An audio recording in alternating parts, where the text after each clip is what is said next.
Hey everyone, welcome back to my channel. Today's video is going to be on foundation routine and prepping our skin. Let's get started. Okay, so first you want to make sure that your skin is cleansed. Right after that, go in with your favorite moisturizer. Here I'm using the Shea Light Comforting Cream in Light from L'Occitane. Very hydrating, good for normal to combination skin. Okay, so now go ahead and moisturize your lips. Any chapstick or lip balm will do. I use the regular chapstick brand in Cherry. Okay, so now you want to go into your favorite eye cream or eye serum. Here I'm going to be using my Lancome. This is going to be the Light Pearl Eye Illuminator Youth Activating Concentrate. What this is going to do for my under eye is make it smoother, give more of a luminous look, and younger looking eyes. So you want to be very careful with putting any eye cream or serum underneath the eye. It is very sensitive, so go ahead and do a tapping motion versus tugging. Let's get into priming our skin now. So here I'm going to be using the Makeup Forever Step 1. This one is in smoothing. This is going to help with any texture that you might have on the skin, also help the makeup last a bit longer, and give you an easier application just when coming to the foundation, so it has something to lay on top of. And I applied this product to the areas where I do have more texture, where it needs to be smoothed out more. Okay, so now that our skin is finally all prepped, let's go into our foundation. What I'm going to be using is the Makeup Forever Matte Velvet Mattifying Foundation. I prefer this one because I do have more oilier skin. It's a full coverage foundation, very long wearing, and it's waterproof. So what I like to do is just go ahead and basically stripe half of my face and blend it through with a beauty blender. Make sure that your beauty blender is damped. Applying with a dry sponge is just going to take all your product away and not blend it into the skin versus when it's wet. This foundation doesn't dry too quickly, but that's why I like to just do work in sections, just so I can make sure that everything's blended very evenly and seamlessly. I don't go too much underneath my eyes. I am going to put concealer on in a bit, so just go ahead and keep pouncing the beauty blender onto the skin until you feel that it is blended through. I did forget to mention that I filled in my brows before I started my foundation. I always like to do them first just to get them out of the way.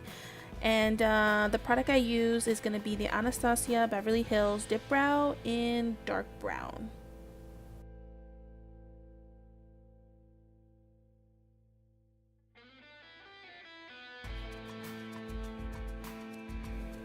Okay, so now let's get into concealer. Here I'm going to be using the Tarte Shape Tape concealer. It is going to be a full coverage concealer, so if you feel like you do need more on the full coverage side, this is a great concealer. It does dry pretty quickly, so I would recommend trying to hurry up and blend it through. I do apply underneath my eyes, center of the forehead, nose, cupid's bow, and chin. I try to get those three areas blended first, and then I'll go into my eyes. Just keep bouncing up and down with your sponge and it should blend right out. And as far as color, I do choose to go a few shades lighter than my actual complexion, just to go ahead and highlight a little bit more. When highlighting, it's going to bring these features forward, and it's going to make give it a little bit more pop. Right now this concealer is getting a lot of love. If you are interested in purchasing it, you want to do so at Ulta or on the Tarte website. They do not carry it in Sephora. Well, at least not yet.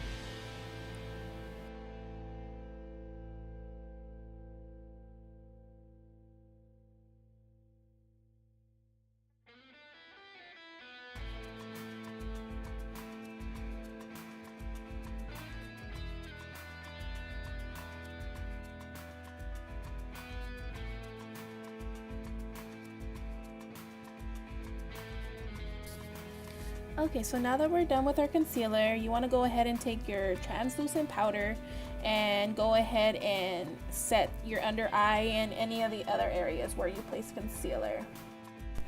So the powder I'm using here is going to be air spun. You'll see that I'm applying this underneath my eyes very generously. Also in the other areas where I place the concealer, you can set your whole face with this powder if you like to.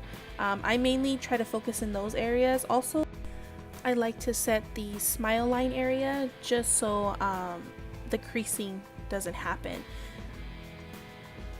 Okay, so now we're gonna go ahead and let these areas bake, which is basically gonna let it sit on your face for about 5 to 10 minutes so that, you know, we have a flawless finish, no creasing.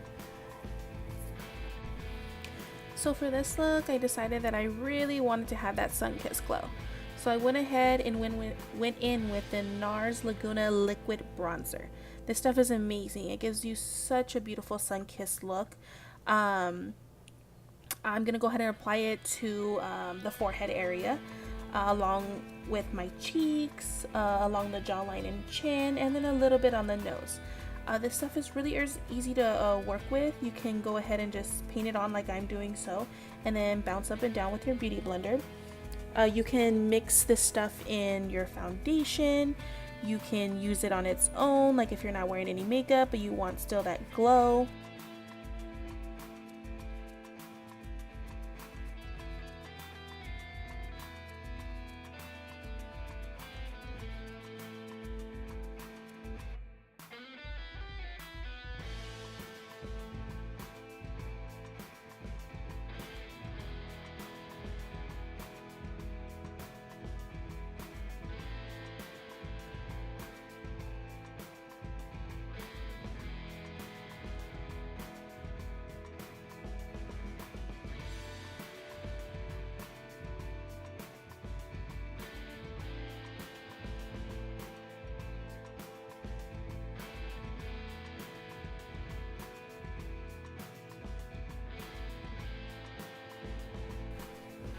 Okay, so now I'm gonna go ahead and lightly set the rest of my face. I'm just using my regular foundation powder.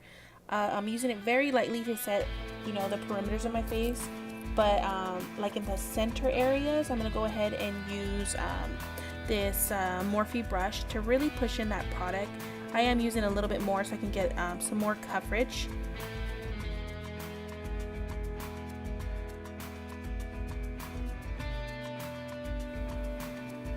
Okay, so now I'm going to go ahead and powder bronze. Like I mentioned earlier, for this look, I really wanted that sun-kissed glow.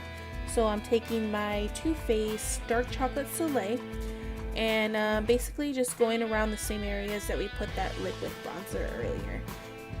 I do go ahead and use circular motions up and down just to really get all that product blended out, and making sure that I am going into the hairline so there is no line of demarcation.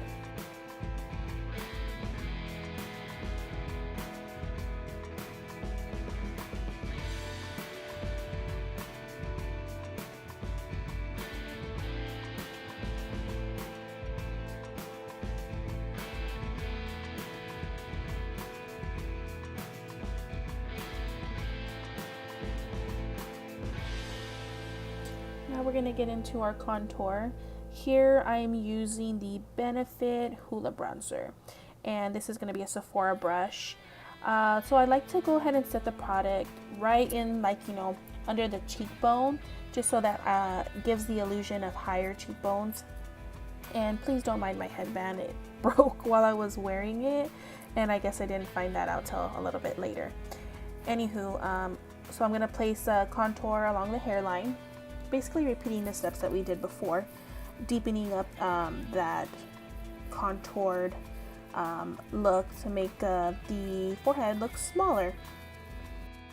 Okay, so let's start our nose contour. I take a fluffy brush with Hula bronzer and basically just go down the edges of my nose. I like to take it a little bit into right here, the eye socket, to create some more definition and dimension. After I've applied all that Hula bronzer onto the nose, I like to take a clean fluffy brush and just clean down the center.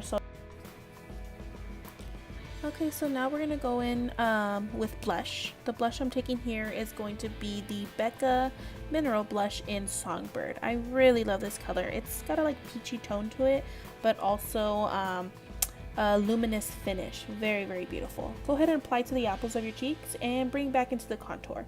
Don't worry if it gets a little heavy, you can always blend it through. Okay, now let's go ahead and highlight. You want to go ahead and bring light to the highest features on the face. cheekbones. You can do along the orbital bone, down the center of the nose, cupid's bow, and chin. With bringing light to these areas, it's going to help them pop a lot more, and also it's just very beautiful when the light catches it and it just shines. So once you finish highlighting, go ahead and lock all this in. Go ahead and use a setting spray. One of my favorites is the Urban Decay All Nighter. That one works great, keeps on the makeup.